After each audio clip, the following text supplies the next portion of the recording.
ಅವ್ರು ನಮ್ಮ ಅಕ್ಕ ಬೇಕು ಸರ್.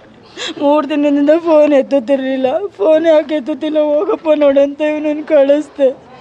ಬಂದು ಇವನು ಬಾಗಿಲು ಬಡಿದಂತೆ ತೆಗಿಲಿಲ್ಲ. ನಮ್ಮ ಮನೆಯವರು ಇವನು ಬಂದು ಬಾಗಿಲು ಬಡ್ದು ಕಲ್ಲಲ್ಲಿ ಬಾಗಿಲು ಜಜ್ಜಿ ಒಳಗೋಗಿ ಎಬ್ಬರಿಸಿ ನೋಡಿದ್ದಾರೆ, ಕೈ ಮುಟ್ಟಿ ಹಳ್ಳಹಳ್ಳಿಲದಕ್ಕೆ ಜೋರಾಗಿ ಕೂಗಾಡಿದ್ದಾರೆ. ಯಾರು ಏನು ಮಾಡ್ಕೊಂಡವ್ರು ಅಂತ ಗೊತ್ತಾಗ್ತಿಲ್ಲ ಸರ್. ಒಂದು ಚಿಕ್ಕ ಮಗು ಇದೆ, ನಾನು ಸಾಕ್ತಾ ಇದ್ದೀನಿ ಆ ಮಗುನ. ಆ ಮಗು ಮುಖನಾದ್ರೂ ನೋಡ್ಕೊಂಡು ನಮ್ಮ ಅಕ್ಕ ಇರ್ಬೋದಿತ್ತು. ಆ ಮಗುನು ಬಿಟ್ಟು ಹೋಗ್ಬಿಟ್ಲು.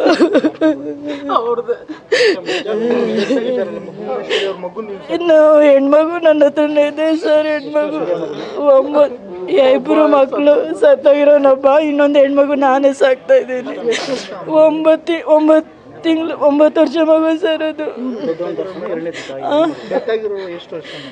20 ಮಗಂಗೆ 21 ವರ್ಷ, ತಾಯಿಗೊಂದು 45 ವರ್ಷ ಇರ್ಬೋದು ಅಷ್ಟೇ ಸರ್. ಏನು ಸಾಲ ಇಲ್ಲ, ಏನಿಲ್ಲ. ಲಾಸ್ಟ್ ಶುಕ್ರವಾರನ ಸರ್ ನಾನು ಮಾತಾಡಿದ್ದು.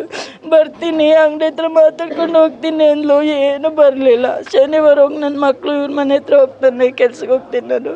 ಹೋಗಿ ನೋಡ್ಕೊಂಡು ಚಾಕ್ಲೇಟ್ ಕೊಡ್ಸೋದ್ಲಂತೆ. ಮಕ್ಳನ್ನ ಚೆನ್ನಾಗಿ ನೋಡ್ಕೊಳ್ಳಪ್ಪಿ ಅಂದ್ಲು ಅಷ್ಟೇ. ಅದ್ರ ಮೇಲೆ ಏನು ಮಾತಾಡಲಿಲ್ಲ ಅವಳು ಸರ್. 3 ಜನ ಸರ್, ಎಲ್ಲರೂ ಇವ್ರು 3 ಜನನೇ ಇರೋರು. ಅವ್ರಿಗೆ ಟಿವಿ ಕಾಯಿಲೆ ಇತ್ತು ಸರ್. ಸ್ವಲ್ಪ ದಿನ ಚೆನ್ನಾಗಿ ಮಾರುತಿ ಟ್ರೀಟ್ಮೆಂಟ್ ಮುಗ್ದಿತ್ತು, ಚೆನ್ನಾಗಿದ್ದ, ಓಡಾಡ್ಕೊಂಡು ಸ್ವಲ್ಪ ಚೆನ್ನಾಗಿದ್ದ. ಏನಕ್ಕೆ ಹಿಂಗೆ ಮಾಡ್ಕೊಂಡ್ರು ಬಂದು ಗೊತ್ತಾಗ್ತಿಲ್ಲ. ಇಲ್ಲ ಸರ್, ಅವ್ರಂಥವ್ರೆಲ್ಲ ಯಾರ ಹತ್ರನೂ ಜಗಳ ಆಡಲ್ಲ.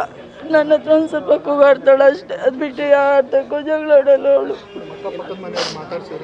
ಏನಂತನೂ ಗೊತ್ತಿಲ್ಲ ಸರ್. 3 ದಿನದಿಂದ ಫೋನ್ ಮಾಡ್ತಿದ್ದೀನಿ, ಫೋನ್ ಎತ್ತುತ್ತಿಲ್ಲ. ಇವನಿಗೆ ಇವತ್ತು ಹೇಳ್ದೆ, ಹೋಗಪ್ಪ ಅವತ್ತು ನೋಡ್ಕಪ್ಪ ಅಂತೇಳಿ ಬಂದು ನೋಡಿದ್ರಿ ಈ ಪರಿಸ್ಥಿತಿ. ಸ್ವಂತ ಅಕ್ಕ, ದೊಡ್ಡ ಅಕ್ಕ, ದೊಡ್ಡಣ್ಣ ಸತ್ತೋಗಿರೋದು. ನಮಗೆ ಅಪ್ಪ ಅಮ್ಮ ಇಲ್ಲ ಸರ್, ಅವರೇ ಸಾಕಿತ್ತು.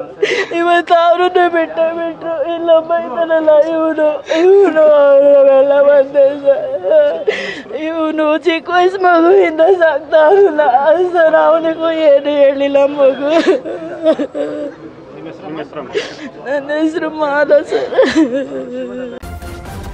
ನ್ಯೂಸ್ ಫಸ್ಟ್, ನಿರ್ಭೀತಿಯಿಂದ ನಿಮ್ಮ ಪರವಾಗಿ.